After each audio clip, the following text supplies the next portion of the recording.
Hello, everyone. I am here with Ariel Coro. Ariel, thank you for talking to me today. My pleasure. Thank you so much for the invitation. Great. Ariel is a tech expert. He's a media personality. He's an author. He's a keynote speaker. Yaymaker's been working with him, especially during Hispanic Heritage Month, which is September 15th to October 15th. But Ariel, can you just share a little bit about your background and what you're working on? The short version, Matt, is basically I came from Cuba when I was 18 years old. I don't know if you hear it, but I speak in Cuban with a very heavy American accent. I didn't have an accent till I came to this country because I had to learn English, and I had to figure things out when I was 18 years old. I left Cuba because I built a satellite dish out of parts from old Soviet radios and things like that, and it started a chain of events that allowed me to basically come to the United States. I got here, started working in the tech industry, started my own business when I was like 19 years old, didn't know any better. Then I found out that these people sending you letters from this place called the IRS that you have to pay these things called taxes, and then Heard of you that. that's sort of how you learn about those things. And then I started working for a few companies.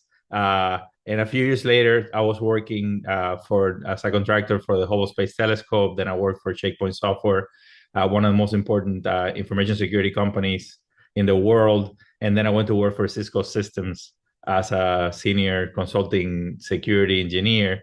And that all got very interesting, but somehow the media started calling me to do some commentary in Spanish.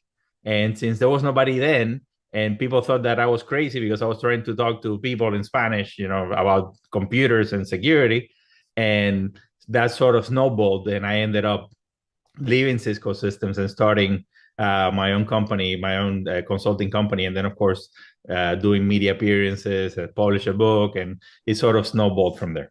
Oh, nice. Well, very impressed, obviously, with your tech expertise, tech thought leadership. I know we've looked into speaking engagements for you with that, but I know we also work with you with Hispanic Heritage Month. And can you share what does Hispanic Heritage Month mean to you, and why do you feel it's important for companies to talk more about it? And your thoughts on that? Well, I think Hispanic heritage is incredibly important because it's a way of connecting and really remembering the importance of the contributions of all the people that have come to this country that have Hispanic heritage, first generation, second generation, and many generations.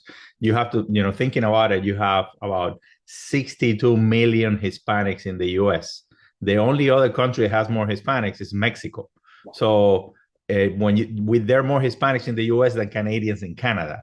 So Hispanics are an important part of the culture, and we are the largest minority in this country, which really makes companies really they have the need to really understand Hispanics as a population, as a culture, and as a people.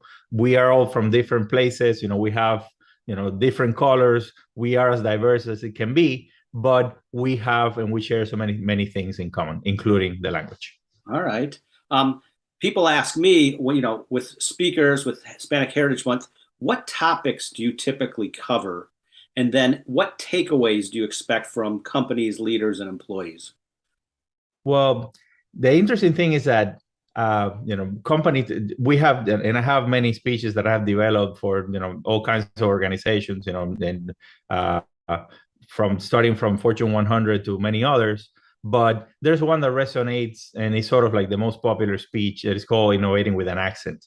And what I do is that I tell people a little bit of my story of how I left Cuba, how I created, how I did my satellite dish from all parts, and the whole situation and environment, and how I came to the States, and I start connecting the dots and making people connect the dots. And what it really does is that it really opens up the creativity and the innovation angles, and it gets people to start thinking out of the box. So the takeaways are really about how to approach problems from different angles, how to really understand how privileged we are to live in this country, and all the opportunities and all the possibilities that are here, and how frustration can lead to amazing innovations. And when you wrap all that together, it's really about motivating people to really knowing what they have in them that is amazing. And sometimes we get down for things that are outside of our control, but really that innovation spark and fire is really within us.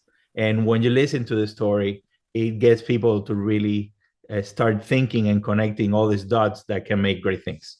Wonderful. Well, I know you're thought-provoking, inspiring, that you're combining your innovation and tech background with Hispanic Heritage Month. So I just want to say thanks. I like to do short and sweet interviews. We enjoy working with you, and just best of luck with everything, and we'll be staying in close contact. My pleasure. Thank you.